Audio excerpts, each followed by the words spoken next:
Welcome back to Drum for Jesus. This video, oh man. Whew, I'm just going to come out and say it's maybe one of the most important videos on this channel. This is crucial stuff. This is hard stuff. If you're beginner, intermediate level, make sure you can actually do this stuff. Don't just be like, oh yeah, that looks easy enough. Make sure you can actually do this because it's probably harder than it looks and it's crucial. And it will change everything when you get this under your belt. So, today's exercise is awesome. If you're not using it for Jesus, what are you doing, man? Seriously, what are you doing, bro? You're wasting your life. Bring souls to Jesus. Eternal life, eternal condemnation. Which one would you prefer? Oh, no, he's not a myth. He's not a myth.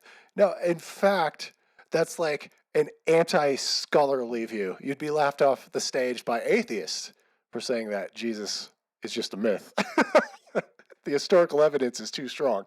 In fact, the historical evidence is so good that atheists have to deny the resurrection by saying maybe the disciples mass hallucinated. That's how they explain away the evidence, because the evidence is that good. Because otherwise, how do you explain how every single one of his disciples was willing to go to their death for proclaiming what they experienced? You don't explain that away because people don't die for what they know to be false, and they were in a position to know. Yeah, you can die for what you believe to be true, but they would have known if Jesus rose from the dead or not. And for them to go out and to preach it and to be willing to go for their deaths, every single one of them, not one of them recants. Ooh, how do you explain that?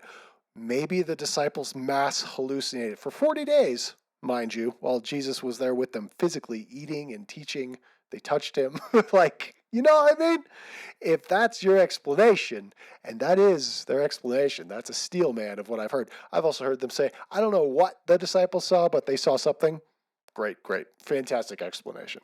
Like, that takes a lot more faith to believe than the God who created this world, the necessary antecedent to creation, a creator, entered into his creation to reveal himself to his creation that he loves, and also to ransom them from sin that they cannot free themselves from.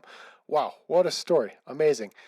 It's why it's the greatest story ever told, because it's literally the greatest story possible, technically. And it's why the Bible's the greatest selling book of all time. So, anyways, welcome. Let's get into it.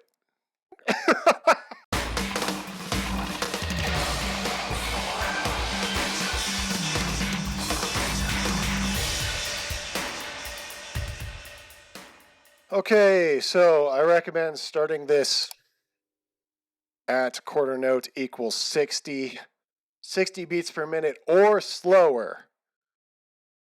And try to be as accurate as possible. Accuracy is important in an exercise like this, very important. And the metronome is important in an exercise like this. It's a lot easier to move between triplets and 16th notes when you can fudge the metronome. You don't have to be locked into it. I've seen it happen. I've seen people be able to play this exercise, quote unquote, without a metronome, but not be able to play it to a metronome. And if you can't play it to a metronome, then you're fudging the time, and it really does. That you can't play it. It doesn't count if you're moving the time.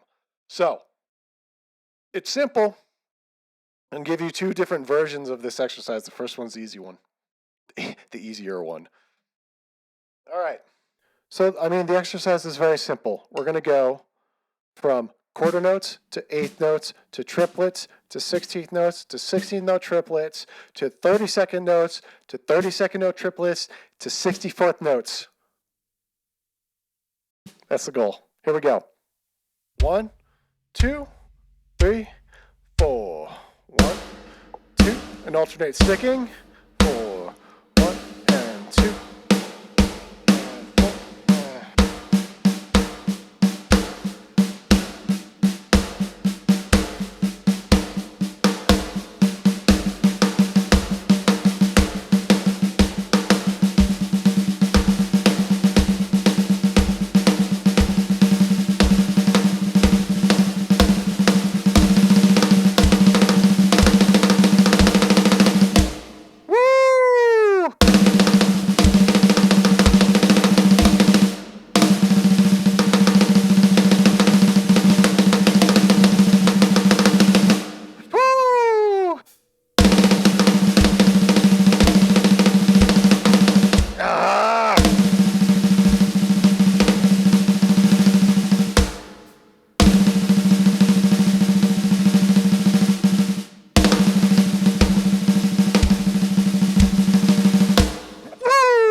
All right, so one of the ways you can break these down, if you're learning these for the first time, okay, so we'll go on the even side.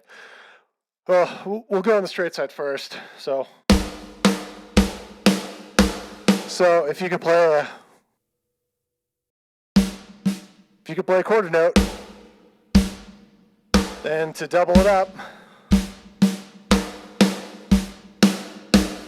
right? So then if you could play an eighth note, then you could double that up to a 16th notes.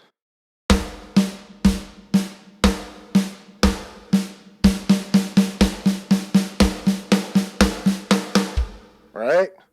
And then if you could play the 16th notes, then you could double those up for the 32nd notes.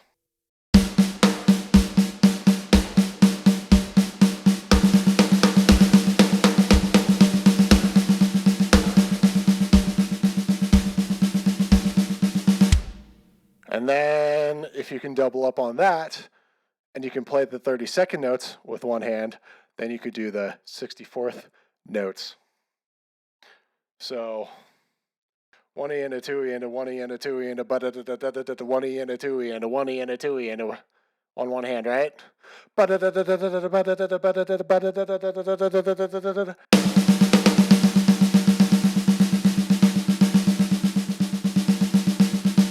That's it.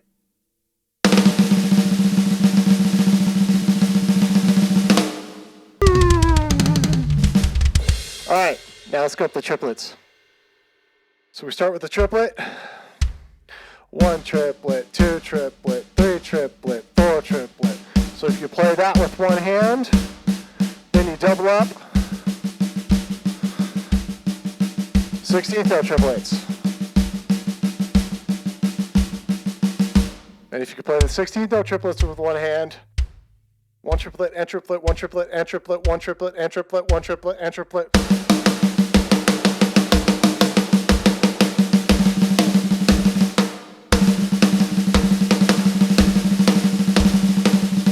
Right?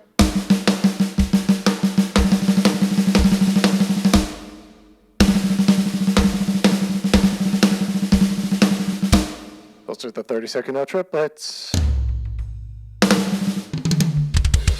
Cool exercise. You know what? I will give you the variation on this exercise next week. That is more than enough to work on for today, I think, right? Go try it. Try it at quarter note equals 60. If you have to slow it down, slow it down. And then if you can start bringing it up, that's cool too. Although, maybe those 64th notes fall off at some point. That's okay. We're human beings. That's what makes this fun. Right? Wow. And also challenging and engaging and all the things. So thank you for tuning in. Hey, remember to always have a reason for the hope that's within you. And as always,